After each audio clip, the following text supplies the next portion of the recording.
Today we are going to understand chapter number 23 from Miller and Hartley Zoology, and this chapter is about protection, support and movement.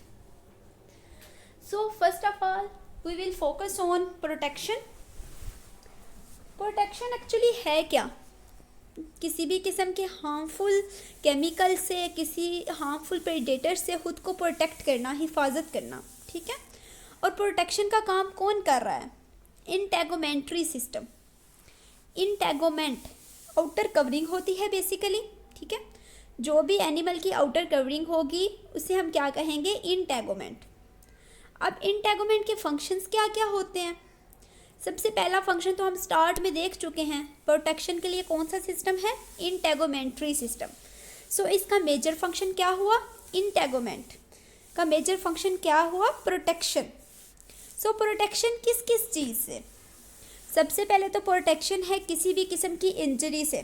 Injury अब chemical हो सकती है, यानी कोई chemical attack कर सकता है, या मैकेनिकल हो सकती है, जैसे एक्सीडेंट वगैरह होते हैं, ठीक है। प्रोटेक्शन है किस चीज़ से? केमिकल और मैकेनिकल इंजरी से। इसके अलावा प्रोटेक्शन है माइक्रो ऑर्गेनिज्म से जो अटैक करते हैं। स्किन, आपको पता है हमारी बॉडी में जो स्किन है ना, ये बैरियर है अगेंस्ट द माइक्रो ऑर्गेनिजम्स। अच्छा, अब इसके अलावा किस चीज़ से प्रोटेक्शन और मिलती है हमें? स्किन के थ्रू अल्ट्रावायलेट रेडिएशन से। आपको पता है सन से जितनी भी रेडिएशंस आती हैं हमारी स्किन जो है हमें प्रोटेक्ट करती है उसमें अल्ट्रावायलेट रेडिएशन से। इसके अलावा विटामिन डी सिंथेसिस में इन्वॉल्व होती है, एक्सक्रीशन में। लेकिन अब ये जो एक्सक्रीशन है ना, ये इसका लिमिटेड फंक्शन है। यानी जो स्मॉल ऑर्गेनिजम्स होते हैं जिनमें large surface area to volume ratio होता है, उनमें स्किन के थ्रू एक्सक्रीशन होती है via the process of diffusion. उसके अलावा स्किन जो है ये रिसेप्टर के तौर पे काम करती है, ठीक है। रिसेप्टर, अब किस चीज़ इसमें ना रिसेप्टर्स प्रेजेंट होते हैं, ठीक है, स्किन में। जैसे ही कोई स्टिमुलस आता है रिसेप्टर उसको डिटेक्ट करते हैं और फर्दर उसकी प्रोसेसिंग की जाती है। इसके अलावा स्किन जो है ये टेम्परेचर रेगुलेशन में, यानी कि थर्मो रेगुलेशन में भी इन्वॉल्व होती है। जैसे आपको पता है स्वेटिंग होती है वर्टिब्रेट स्किन से। इसके अलावा movement of gases and nutrients में भी स्किन इन्वॉल्व होती है। बेसिकली इंटेगोमेंट का वर्ड हम यहाँ पे यूज़ करेंगे। इंटेगोमेंट जो है मूवमेंट ऑफ गैसेस और न्यूट्रिएंट्स के लिए भी इम्पॉर्टेंट होती है। हमारा जो आज का मेन टॉपिक है वो है इंटेगोमेंट्री सिस्टम ऑफ इनवर्टिब्रेट्स। हम पहले इनवर्टिब्रेट्स का इंटेगोमेंट्री सिस्टम देखेंगे, फिर नेक्स्ट हम वर्टिब्रेट्स के इंटेगोमेंट्री सिस्टम पे फोकस करेंगे। सबसे पहले सिंपल जो ऑर्गेनिजम्स हैं वो कौन से हैं? प्रोटोजुआ। अब प्रोटोजुआ में सिंगल सेल सिंपल एनिमल्स और सिंगल सेल कम्प्लेक्स हैं, ठीक है। हम पहले सिंगल सेल सिंपल प्रोटोजुआ देखते हैं। उनमें क्या होता है? प्लाज्मा मेम्ब्रेन होती है। सिर्फ प्लाज्मा मेम्ब्रेन की जो कंपोजिशन है, जो उसका स्ट्रक्चर है, वो मल्टी सेलुलर जो ऑर्गेनिजम्स है ना उनकी तरह ही होता है। इसके अलावा इसमें क्या होता है? आपको पता है प्रोटोजुआ जो हैं वो स्मॉल साइज़ के एनिमल्स हैं। स्मॉल एनिमल्स हैं तो large surface area to volume ratio होगी, और आपको पता है जहाँ पे large surface area to volume ratio होता है वहाँ पे डिफ्यूजन के थ्रू होते हैं, डिफ्यूजन होती है एक्सक्रीशन के लिए भी, गैस एक्सचेंज के लिए भी। यानी गैस एक्सचेंज का प्रोसेस भी किसके थ्रू होता है? स्मॉल एनिमल्स में डिफ्यूजन के थ्रू, और एक्सक्रीशन भी किसके थ्रू होती है? डिफ्यूजन के थ्रू। इसके अलावा अगर हम प्रोटोजुआ में थोड़ी सी कम्प्लेक्सिटी की तरफ जाएँ तो हमारे पास आ जाते हैं सीलिएट्स, फाइलम सीलियोफोरा। उसमें हमारे पास आता है पैरामीशियम, ठीक है। अब पेलिकल होती है इनकी प्लाज्मा मेम्ब्रेन के बाहर, यानी इनकी आउटर कवरिंग क्या है? प्लाज्मा मेम्ब्रेन के बाहर पेलिकल है। अब पेलिकल जो है ना ये सेमी रिजिड टाइप स्ट्रक्चर है, यानी रिजिड तो है लेकिन किसी हद तक फ्लेक्सिबल भी है। और ये क्या प्रोवाइड करती है? शेप। पेलिकल क्या प्रोवाइड कर रही है? शेप। और पेलिकल क्या करती है? इसकी शेप प्रोवाइड करती है। उसके अलावा इसका दूसरा काम क्या होता है? ट्रांसमिट करती है force of cilia and flagella to over the body as it moves. यानी force of cilia flagella body की तरफ उसको क्या करती है कि ना ट्रांसमिट करती है जैसे जैसे मूवमेंट होती है। उसके बाद हमारे पास आ जाता है मल्टी सेलुलर इनवर्टिब्रेट्स। प्रोटोजुआ में हमने दो चीज़ें पढ़ी, जो सिंपल है ना उनमें प्लाज्मा मेम्ब्रेन है, जो कम्प्लेक्स हैं उनमें पेलिकल है, और पेलिकल प्रोटीन्स की बनी होती है, ठीक है। मल्टी सेलुलर इन्वर्टिब्रेट्स की बात करें तो इनमें क्या होता है, सिंगल लेयर होती है, ठीक है। और कौन से सेल्स होती है, column like epithelial cells, columnar shape के एपिथेलियल सेल्स जो हैं वो प्रेजेंट होते हैं, ऐसे लंबे लंबे आप समझ लें, ठीक है। अभी मैं पिक्चर दिखा देती हूँ आपको। कॉलमनर एपिथेलियल सेल्स होते हैं। आउटर लेयर में क्या होता है, एपिडर्मस है आउटर लेयर में, उसके अंदर क्या होगा, बेसमेंट मेम्ब्रेन, यानी एपिडर्मस के नीचे क्या है, बेसमेंट मेम्ब्रेन, बेसमेंट के मेम्ब्रेन के नीचे क्या है, डर्मस।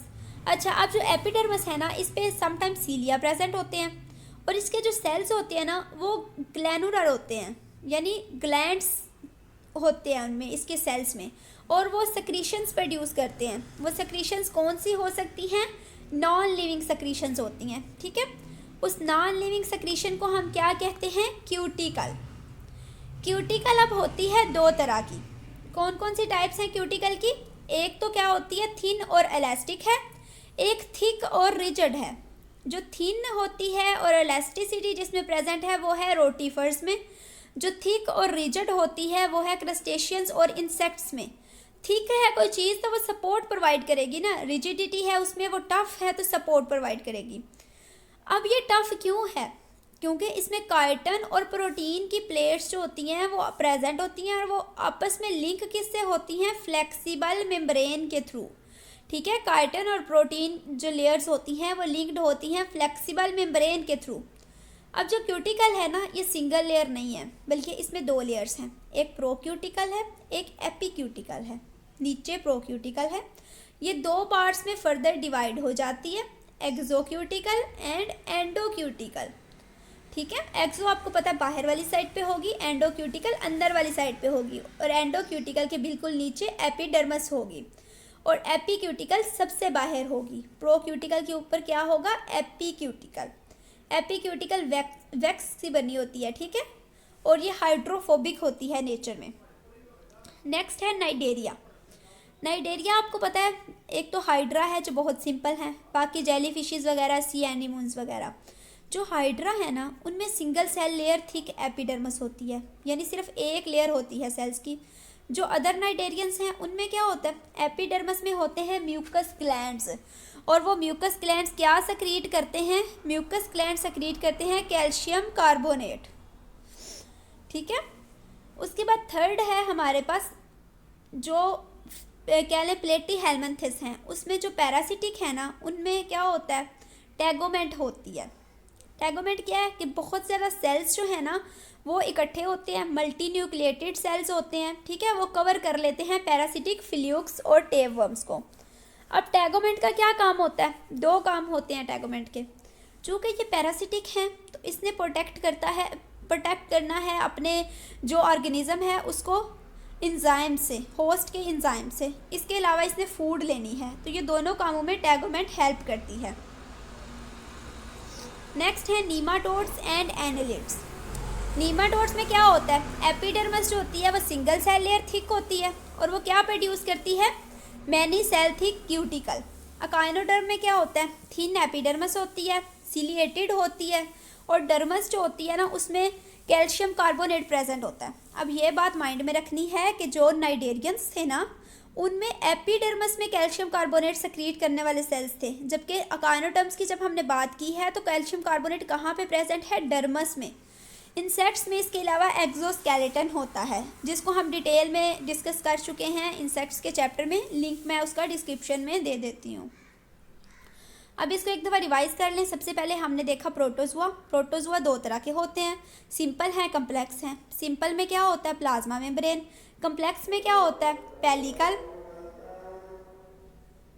नेक्स्ट हमारे पास जैसे हमने नाइडेरिया का देखा, नाइडेरिया में हाइड्रा में सिंगल सेल ठीक एपिडर्मस है, बाकी में एपिडर्मस में म्यूकस ग्लैंड्स होते हैं, कैल्शियम कार्बोनेट सेक्रीट करते हैं। पैरासिटिक फ्लूक्स में टैगोमेंट होती है। नीमाटोड और एनालिड में one cell layer thick epidermis है और वो क्यूटिकल सेक्रीट करती है। अकाइनोडर में थिन सिलिएटेड एपिडर्मस है और उसके साथ कनेक्टिव टिश्यू डर्मस है।